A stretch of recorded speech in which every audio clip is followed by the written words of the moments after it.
How's it going, you guys? Welcome to your Morning Cup.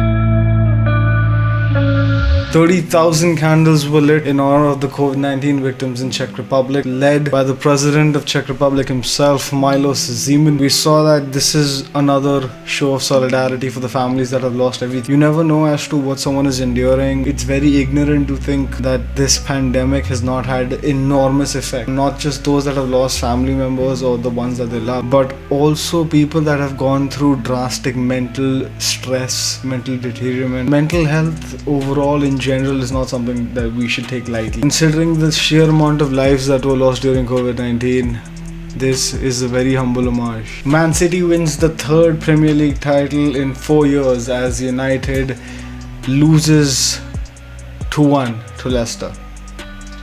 Now, we don't really talk much about sports on this channel, but considering that this is a big deal for all our City supporters, I thought I'll throw it in there, maybe for a little bit of a smirk, a little bit of a good news, and congratulations to any and all City supporters out there. If you don't know what I'm talking about, ignore this part. There's no need to worry about it. Moving on. Here's another interesting one. So it turns out that the whole fiasco about numerous organizations, especially tech companies, using forced labor, slave camps and slave labor in China to make their products has been a story that has been lurking for a long time now. We're looking at a time and a place wherein these stories are actually turning into reality. 7 Apple suppliers in China have officially been linked to 4 labor programs, and they've been accused of using forced labor, Uyghurs that the entire international community has spoken about at this point, a bunch of other oppressed minorities as well. Reports have stated that workers were shipped in from Xinjiang. It is by all specs of the imagination something that we are not contemplating. Apple is a very ethical company. It is going to make sure that none of its components or suppliers are, well, using forced labor. It had even gone out of its way to mention that a few times, but here we are. Apple's initiatives in China are getting sketchier. It has moved a bunch of its manufacturing plants to India, and that is some kind of an assurance, or maybe it is just smoke and mirrors to make people's attention deviate from the fact that it is still using a lot of forced labor. At least its suppliers are, and I'm sure that Apple is a company that cannot be kept in the dark. So if their suppliers were using forced labor, Apple was more than aware of it, because it knew that if this comes out, it's going to be a PR nightmare, the likes of which they do not want on their hands. And that is just Apple's response to this. This looks real bad for Apple. 1,171 weddings in one state in 3 days during a COVID pandemic lockdown. Has to be some kind of new world record, but unfortunately it isn't. But I'm sure that a world record in the same is held by some huge Indian gathering. But this was just out of the blue. In the year 2021, when the second wave is bashing India left, right and center, we find out that 1,171 couples got hitched in the span of 3 days, and 1 lakh rupees in fine was collected, as a result of which the Himachal police got a lot richer. The people got a lot sadder. 1,171 couples. I have no idea what they accomplished from this. But hey, we talk about cow dung. Well, this is a story that is rather weird. Talking about an Air India passenger that left 2 pieces of cow dung in a bag that was not claimed, and then they opened it and they found 2 perfectly spherical pieces of cow dung, if you will. There's nothing wrong with this cow dung, but it is cow dung, and it is funny because someone thought it's okay to bring cow dung on a plane when they're flying to the United States. Here we worry about carrying portable chargers. To talk about the fact that the government of India released a state-wise number of districts that have over 10% of COVID-19 positivity rate, and Maharashtra was considered to be the epicenter of this COVID-19 pandemic. When the first wave hit, without a shadow of a doubt, it was Maharashtra that was hit worst. Sheer charts of numbers that this pandemic is engulfed, it's mostly north to central India.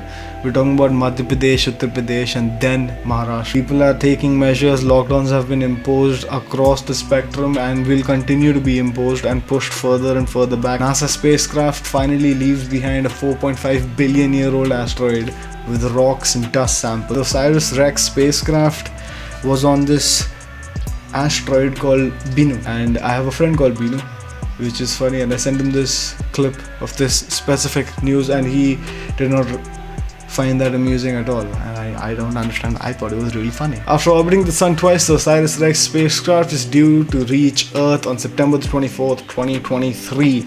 OSIRIS-REx has captured images and 3D maps of Bennu's rocky terrain, studied its makeup, and has witnessed particles being ejected into space. Imagine standing on the surface of an asteroid and watching things just fly away. It's super amazing to even think about it like that, but it is what it is if it ain't what it is. North Korea again claims that no COVID-19 infections in its entire country. Kim Jong-un went out of his way this time, right? And he said that he's tested 25,986 people and 0 were tested positive. It includes 751 people who were tested during the week of April 23rd to 29th, out of which 135 people had influenza-like illnesses, but none had COVID. Which is, I mean, are you buying it? Because I most certainly am not. North Korea has also described its antivirus initiatives and talks with the WHO about vaccines as a matter of national existence, because who knows, if tomorrow someone walks into North Korea willingly, you might bring COVID with you, and Kim Jong-un doesn't want that. I mean, who would like to walk into North Korea willingly?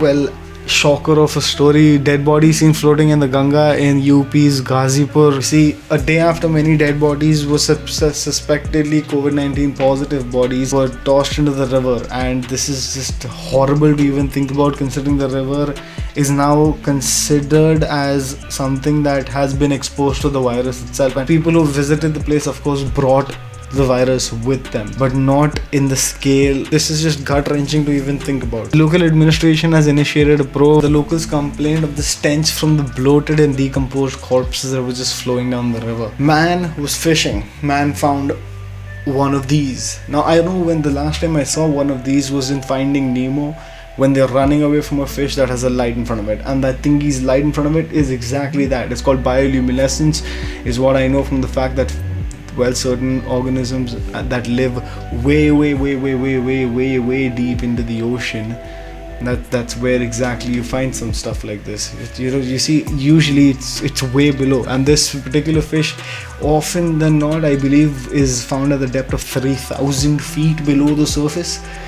Well, I'm just saying, it's quite scary to comprehend that this can be in the water while you're swimming around, and oceans of our planet are still unexplored. People believe that the numbers is reducing, but are they? You see, this was another weird story. The United States, others are hyping the Chinese rocket debris that is landing, and Chinese Foreign Ministry is commenting that the rocket's debris has been re-entering is just nothing to worry about. And this thing, well, it crashed into the Indian Ocean, so what was not to worry about is what I'm worried about. When it comes to China, the tune is completely different, said the spokesperson from China. If the United States does this and debris falls back to Earth, no one cares. But if the Chinese have done it, it's a huge deal. Well, I understand what you're saying, and I understand that some of it has some ground, but considering that they can be held accountable and you cannot, well, you see, that pretty much ends the argument right there and then. So here's something to talk about. Baba Ramdev accused of pushing COVID-19 patients to deathbeds. Apparently, a doctor, that is Dr. Navjot Singh Dahiya, has filed a police complaint against Baba Ramdev for creating a panic in the COVID-19 patients. In his complaint, Dahiya has said that Baba Ramdev pushed the patients towards their deathbeds by telling them not to go to hospitals. Now, you see, Baba Ramdev has been in the epicenter of the news recently, considering that he has gone out of his way to say that he knows a cure for COVID that is, well, something that he came up with the scientists at Patanjali. And I don't know if that is true, I don't know if it isn't true, but the fact of the matter is that he further went out to say, and by he I mean Dr. Navjot Singh, that he is prepared a conspiracy to get patients admitted in the Patanjali peat. I don't know if that's true, but if that is true, Baba Ramdev is in deep. We need more information about it, and I don't have it. I'm not going to claim something that I don't know. The government has also released names of districts showing continuous increase in COVID-19 cases. We understand that the districts include Bangalore, Chennai, Ernakulam, Malappuram, North 24, Paragnas, Kolkata, Jaipur, Dehradun, Mysuru, East Godavari, Satara, Vishakhapatnam, Chengalpattu, Kordha, and Thiruvallur. India reported 329,942 COVID-19 cases in the past 24 hours. Now, no evidence was ever shown that if you take a bath in cow urine and wash yourself with the feces of a cow, are you going to get immune to COVID-19? But Dr. J. A. Jayalal said that there is no concrete scientific evidence, and he is he's the president of the Indian Medical Association, so I believe that his word should be taken to some substantial accord. But who's going to go out of their way to explain this to a few people in Gujarat who've been visiting cow shelters once a week? Yeah, once a week. And they go there, they take a bunch of cow urine and cow feces in buckets, and they sit there, and the image says it all. I'm done. See you tomorrow.